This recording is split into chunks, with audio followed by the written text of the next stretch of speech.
Hello everyone.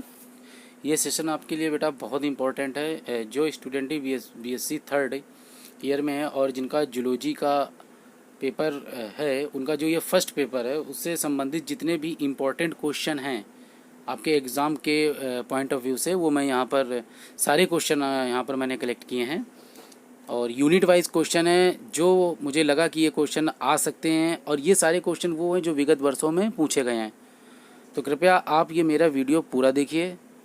मुझे लगता है कि ये सारे क्वेश्चन आपके पेपर में बेटा आपको मिलेंगे। जो मेरा एक्सपीरियंस है उसके आधार पर, और जो मैंने अनसॉल्व पेपर या जो विगत वर्षों के पेपर मेरे पास रखे हैं, जो आए हुए क्वेश्चन हैं, तो उन्हीं को मैंने यहाँ पर समराइज़ किया है।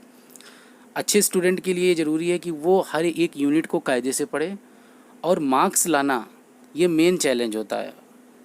मैं यहाँ पर थोड़ी चीज़ें आपको पहले क्वेश्चन बताने से पहले ये इसलिए बता रहा हूँ कि इन बातों को आप थोड़ा सा सुन लीजिए तो आपके लिए अच्छा रहेगा। अगर आप अच्छी स्टडी करेंगे तो फ्यूचर में आप अच्छी जगह पर जाएंगे, आपको जॉब आसानी से मिल जाएगी। लेकिन आजकल चूँकि मेरिट पद्धति भी है, कहीं ना कहीं आपको मेरिट के अकॉर्डिंग भी सिलेक्शन मिलता है, तो उसके लिए ज़रूरी है कि आपको एग्ज़ाम में मार्क्स कैसे लाने हैं, ये बहुत इंपॉर्टेंट है। साल भर तो आप पढ़ते हैं, लेकिन उस समय आपको सिलेक्टिव स्टडी करने की ज़रूरी होती है। और जब आप सिलेक्टिव स्टडी करेंगे तो आपको, जैसे कल पेपर आपका है, तो आज कौन से इंपॉर्टेंट क्वेश्चन है जिन पर फोकस किया जाए और उन पर ही अच्छी तरीके से मेहनत करके, उनको प्रैक्टिस करके आप मार्क्स अच्छे ला सकते हैं। तो ये थोड़ी सी चीज़ें मैंने आपको यहाँ पर बताई।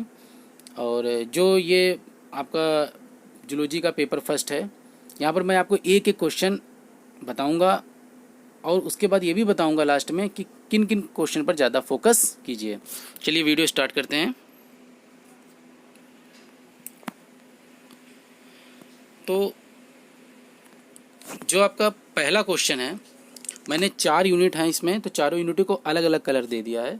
तो यहाँ पर ये जो फर्स्ट यूनिट है उसमें जो पहला क्वेश्चन है, ट्रिपैनोसोमा की लाइफ साइकिल का सचित्र वर्णन कीजिए। ये क्वेश्चन हर अल्टरनेट ईयर में पूछा जाता है।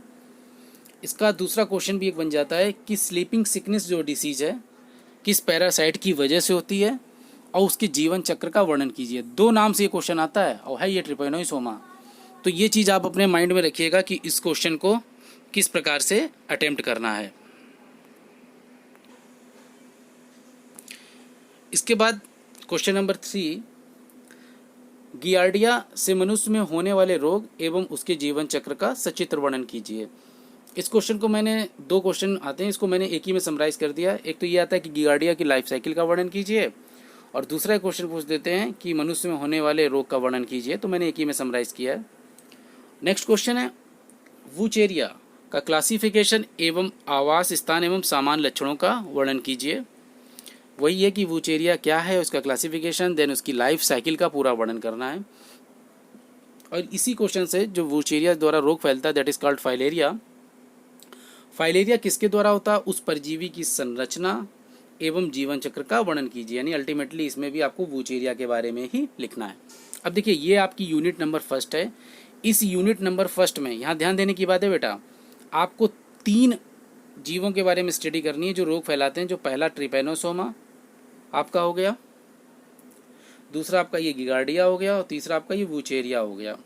यानी 3 अगर आप ये लर्न कर लेंगे तो एक पक्की बात है, आपका एक क्वेश्चन श्योर आएगा और एक शॉर्ट आएगा। लगभग अगर 50 मार्क्स का पेपर है, थर्ड ईयर में वैसे कानपुर यूनिवर्सिटी में 75 मार्क्स का आता है, तो आप मान के चलिए कम से कम 50 मार्क्स का तो इस यूनिट से 101% पक्का है। और ये छोटी यूनिट है, शॉर्ट यूनिट है, ईजी है। अगर आप इन तीनों की लाइफ साइकिलें सिर्फ याद कर लें डायग्राम सहित, तो आपके मार्क्स कहीं नहीं गए। तो मुझे लगता है कि इस यूनिट से बिल्कुल कंप्रोमाइज़ करने की ज़रूरत आपको नहीं है। ये यूनिट आप अच्छी तरीके से लर्न कीजिएगा, ज़रूर क्वेश्चन मिलेगा आपको इसमें से। इसके बाद में हम बात करते हैं नेक्स्ट यूनिट से, यानी उसमें क्वेश्चन नंबर आपका स्टार्ट होते हैं 6 से। तो जो क्वेश्चन जो 6 है वो क्या है, गुंडी बग की संरचना लाइफ साइकिल का सचित्र वर्णन कीजिए। गुंडी बग है, उसकी संरचना का और लाइफ साइकिल का वर्णन करना है। इसके बाद अगला है पायरिला परिप्यूशिला, ये पैरासाइट का नाम है। किस फसल का कीटनाशक है, इसकी लाइफ साइकिल का वर्णन कीजिए। और इसी का एक दूसरा क्वेश्चन आ जाता है कि शुगर केन लीफ ऑफर किसे कहते हैं, उसकी लाइफ साइकिल का वर्णन कीजिए। तो अल्टीमेटली आपको पायरिला पर्प्यूशिला का ही वर्णन करना है। Next question, question number 8, termites की रोकथाम एवं इससे होने वाली हानियाँ एवं जीवन चक्र का वर्णन कीजिए। ये पूछा जाता है, ये टर्मिट से अधिकतर क्वेश्चन आ जाता है। और नेक्स्ट शॉर्ट क्वेश्चन आ सकते हैं 2 से, एक तो है क्यूलेक्स फेडिगेंस, देन एडिस एजिप्टी। ये दोनों मच्छर की वैरायटी हैं, इनसे कौन कौन सी डिसीज़ हो जाती हैं और उनसे क्या बचाव है उसके बारे में पूछा जाता है। तो ये अल्टीमेटली यूनिट नंबर सेकेंड से ये 4 क्वेश्चन, और इनसे भी ये भी यूनिट इजी है, इनसे भी आपको करीबन 12 या 14 मार्क्स का आपको मिलेगा। तो मेरे अकॉर्डिंग 75 मार्क्स में unit number first, unit number second, यानी क्वेश्चन नंबर 9 तक आपको 24 मार्क्स तक का मिलना चाहिए, 25 मार्क्स तक का। तो ये अगर आपको 9 क्वेश्चन आप लोग तैयार कर लेते हो, 25 मिल जाता है, तो मुझे नहीं लगता कि 9 क्वेश्चन को बेटा आपको लर्न करना और तैयार करना, प्रिपेयर करना टफ होगा इतने मार्क्स के लिए। एक चीज़ और को आपको सजेस्ट करूँगा, जब भी आप कोई क्वेश्चन लर्न कीजिए तो आप क्वेश्चन जरूर पढ़िए, क्योंकि कभी कभी क्या होता है ओवर कॉन्फिडेंस में आप क्वेश्चन थोड़ा सा भी चेंज हो गया तो आपका आंसर गलत हो जाता है। आप क्वेश्चन पढ़िए, उसके अकॉर्डिंग आप अपना लिखने की प्रैक्टिस जरूर डालिए, फिगर जरूर बनाइए, कई बार फिगर बनाइए। तो देखिएगा जब एग्जाम में आपके सामने क्वेश्चन आएगा तो अपने आप माइंड में सेट हो जाएगा कि मुझे कैसे क्वेश्चन को सॉल्व करना है। इसके बाद यूनिट नंबर 3 से संबंधित जो प्रश्न है, आप एक चीज़ जान लीजिए, यूनिट नंबर 3 और जो 3 है ये सबसे बड़ी ओवरऑल यूनिट है। इसमें जितनी भी पालन है, मत्स्य पालन मतलब पीसी कल्चर, एपी कल्चर, सेरी कल्चर, लैग कल्चर, सारे कल्चर दिए गए हैं। और इस यूनिट से मुझे लगता है कि मेरे एक्सपीरियंस के अकॉर्डिंग लगभग ये यूनिट 50% कवर करती है, लगभग 30 से 40 मार्क्स का इसी यूनिट से आता है। अगर आप तीनों यूनिट को एक तरफ रख दीजिए, इसको अलग रख लीजिए तो इक्वल हो जाता है। तो ये यूनिट से ज़्यादा क्वेश्चन है, मैंने जो बहुत इंपॉर्टेंट क्वेश्चन है उनको यहाँ पर समराइज़ किया है। और ये यूनिट अगर आप एक तरफ अलग कर दीजिए इस पेपर में और इसको ही पढ़ के जाइए तो आपके लगभग 30 या 35 मार्क्स कहीं नहीं गए, लेकिन पढ़ना आपको पूरा है, अच्छे मार्क्स लाने हैं। तो ये जो मैंने 40 क्वेश्चंस की सीरीज़ दी है that is very important. 40 question आप जाइए मेरे तैयार करके, अच्छे मार्क्स लेके आइए, बाकी सब ईश्वर के हाथ में है। मेरा जो काम था बेटा मैंने अपना पूरा प्रयास किया है, अब आपका काम इन क्वेश्चन को एक बार लास्ट टाइम जरूर रिवाइज करके जाइए। चलिए क्वेश्चन को देखते हैं। क्वेश्चन नंबर जो 10 है, झींगा संवर्धन यानी प्राण कल्चर से आप क्या समझते हैं। पूरे प्राण कल्चर के बारे में लिखना कि कैसे क्या होता है, प्राण कल्चर क्या होता है, कौन से स्टेप होते हैं, कैसे इसको कल्टीवेट किया जाता है, डेवलप किया जाता है, कौन कौन सी चीज़ें इसमें प्राण कल्चर में, क्या फूड रिसोर्सेज हैं, कैसे इनको मतलब कौन कौन स्पीसीज इनके खाने होगी, ये सारी चीज़ें आपको यहाँ लिखना है। अगला क्वेश्चन है मुक्ता संवर्धन मतलब पर्ल कल्चर्स के बारे में आप क्या समझते हैं, यानी जो मोती उद्योग होता है उससे क्या समझते हैं। उसी से अगला क्वेश्चन कि पर्ल के रासायनिक संगठन के बारे में शॉर्ट को टाइप का क्वेश्चन पूछा जाता है। तो ये पूरे 3 क्वेश्चन आपके हो गए ओवरऑल पर्ल कल्चर से। अगला है पीसी कल्चर, मत्स्य पालन के बारे में विस्तृत वर्णन कीजिए। देखिए जितने भी कल्चर हैं इनमें से मैं आपको बता दे रहा हूँ, जैसे पीसी कल्चर इंपॉर्टेंट है, आगे मैं और भी बताऊँगा, लेकिन पीसी कल्चर को आप कायदे से पढ़िएगा, कई क्वेश्चन बनते हैं। पीसी कल्चर में आता है पीसी कल्चर मैनेजमेंट से आप क्या समझते हैं, ये क्वेश्चन बहुत कई बार पूछा गया है।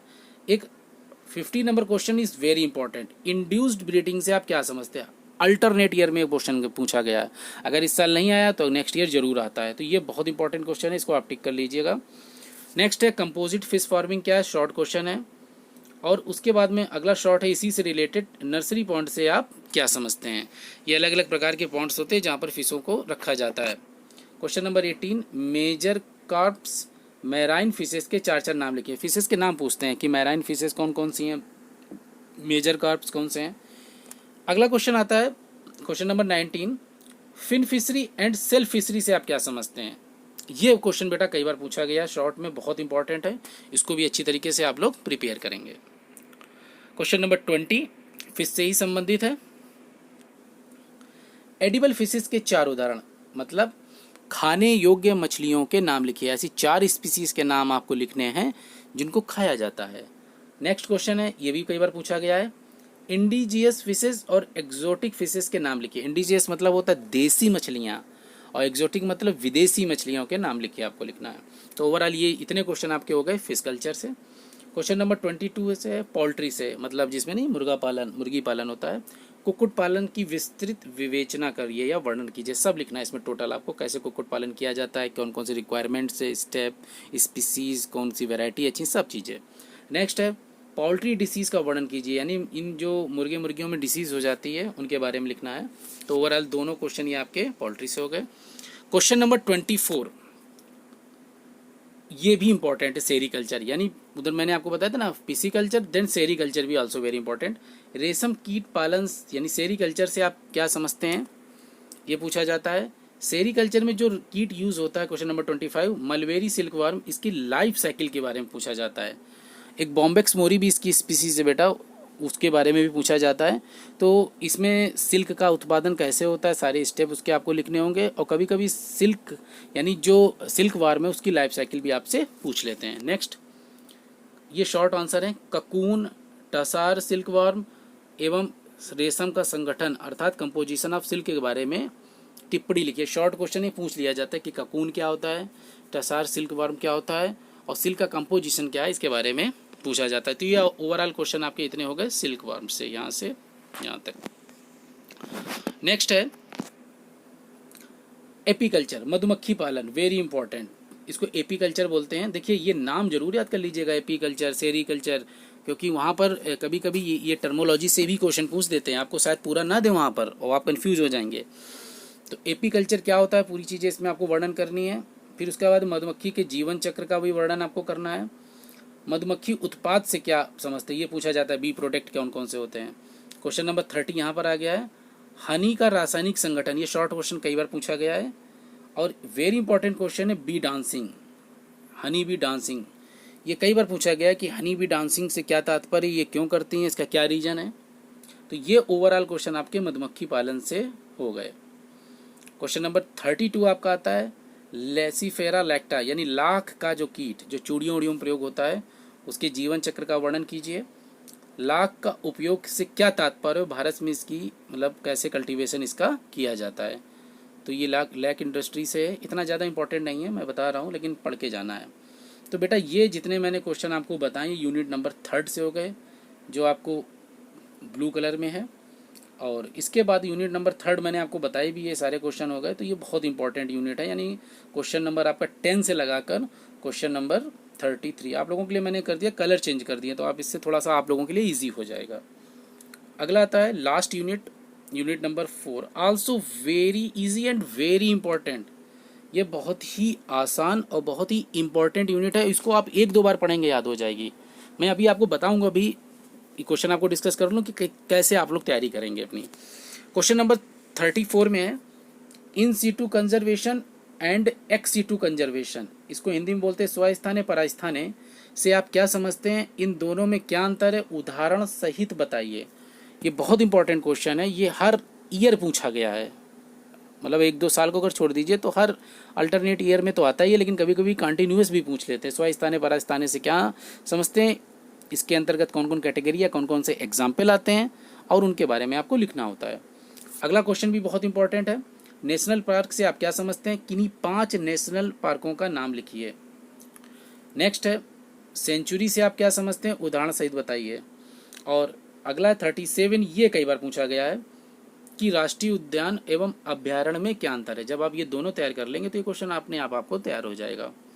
इसके बाद अगला क्वेश्चन ये भी कई बार आया है, बायोस्फीयर रिजर्व से आप क्या समझते हैं, वर्णन कीजिए। और ये 39 जो क्वेश्चन ये बेटा शॉर्ट में कई बार आता है, एक एक पॉइंट इसका इंपॉर्टेंट है। पहला है इंडेंजर्ड स्पीसीज, यानी संकटग्रस्त जातियां क्या होती हैं। अगला आयुसीएन से क्या तात्पर्य है। अगला सुभेद्य जातियां मतलब वल्नरेबल स्पीसीज से क्या संबंध है। अगला है दुर्लभ जातियां, रेयर स्पीसीज से आप क्या समझते हैं। नेक्स्ट, संकटमयी जातियां एक ही में है, मतलब थ्रेटेंड स्पीसीज से आप क्या समझते हैं। टिप्पणी शॉर्ट आंसर हैं, तो ये बहुत इंपॉर्टेंट है, ये सारी टिप्पणियाँ जरूर कोई ना कोई इससे आ जाएगी आपके एग्जाम में। और इस वीडियो का जो लास्ट क्वेश्चन है बेटा, वो ये क्वेश्चन नंबर 40, भारत में हॉट स्पॉट यानी हॉट स्पॉट जो बायोडाइवर्सिटी हैं वो कौन कौन से हैं, और हॉट स्पॉट बायोडाइवर्सिटी से आप क्या समझते हैं, उनका वर्णन कीजिए। तो ये ओवरऑल 40 क्वेश्चन की सीरीज मैं बेटा आप लोगों के सामने लेके आया। सारे क्वेश्चन आपको मैंने यूनिट वाइज यहाँ पर मैंने एक्सप्लेन कर दिए हैं। आशा है आप लोगों को समझ में भी आ गया होगा। और वीडियो को रोक के आप इनके स्क्रीनशॉट भी ले सकते हैं, मैं यहाँ पर थोड़ी थोड़ी देर के लिए रोक भी दे रहा हूँ जिससे आप आसानी से स्क्रीनशॉट ले सकें। स्क्रीनशॉट लेते लेते आप लोग मेरी बात ध्यान से सुनिएगा कि कैसे आपको तैयारी करनी है। मैंने यहाँ पर आपको unit number 1, unit number 2, unit number 3, unit number 4 कि अलग अलग कलर से सारे क्वेश्चन मैंने यहाँ पर आपको समराइज़ कर दिए। अब यहाँ देखिए आपको सबसे पहले तैयारी कैसे करनी है। आपको सबसे पहले यूनिट नंबर 1 प्रिपेयर करनी है, यानी क्वेश्चन नंबर 1 से लगाकर क्वेश्चन नंबर 5, ये 5 क्वेश्चन आपको बिल्कुल लर्न कर लेने। देन इसके बाद सबसे नीचे पहुँच जाइएगा यूनिट नंबर 4, इसको आपको बिल्कुल कायदे से लर्न कर लेना। बहुत ईजी है, आप लोग पढ़ चुके होंगे और आपको लगता भी होगा कि ये यूनिट ईजी है। तो आपकी फर्स्ट प्रिपेयर पहले करेंगे, देन उसके बाद लास्ट करेंगे, और उसके बाद में आप लोग यूनिट नंबर 2 पढ़ेंगे। तो इस प्रकार आपको लगभग मेरे अकॉर्डिंग 45 मार्क्स प्रिपेयर हो जाएंगे 75 में, या 40 मान लीजिए 40। इन मार्क्स को आप लोग कतई मतलब कंप्रोमाइज़ मत कीजिएगा। इनसे क्वेश्चन आए तो आपके 2 मिनट में मतलब पेपर में आपको समझ में आ जाए, आप सॉल्व कर दीजिएगा, आसानी से लिखिएगा। लिखने का पैटर्न बेटा ये है कि हमेशा हेडिंग ब्लैक पेन से डालिएगा, मोटी स्पष्ट लिखिएगा, फिगर बनाइएगा, डार्क बनाइएगा, तो वो कॉपी पर अच्छी तरीके से विजुअलाइज्ड होते हैं और एग्जामिनर अपने आप मार्क्स उनको देता है। हमेशा साइंस में जब भी आप पेपर कोई भी कीजिए, ऑथेंटिक चीज़ें लिखिए, रीज़नेबल चीज़ें लिखिए, बकवास कतई मत लिखिए। क्योंकि मैं भी कॉपी चेक करने जाता हूँ तो मैं भी ये देखता हूँ कि किस स्टूडेंट ने किस लेवल का मैटर लिखा है। अपने आप नंबर उस पर मुझे देने का मन करता है जो अच्छे तरीके से किसी भी क्वेश्चन को सॉल्व करता है।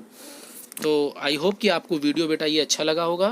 मैंने पूरी कोशिश की है कि जो अभी आपके ये एग्ज़ाम होने वाले हैं उसमें आपको ये मेरे सारे क्वेश्चन हेल्प करेंगे, और प्लीज़ इनको एक बार पढ़ के जाइएगा। कोई भी कमेंट हो या कोई भी सजेशन हो तो प्लीज़ दीजिएगा। मैं हमेशा सीखने का प्रयास करता हूँ, सीखने की कोई उम्र नहीं होती है। कभी कभी कोई अपने स्टूडेंट भी अच्छा बता देते हैं, सजेस्ट कर देते हैं, और थोड़ा सा टाइम मुझे नहीं मिल पा रहा है। बीएससी से संबंधित जितने भी वीडियो आपके हैं धीरे धीरे सब्जेक्ट वाइज मेरे चैनल पर आपको मिलते रहेंगे। तो थैंक यू।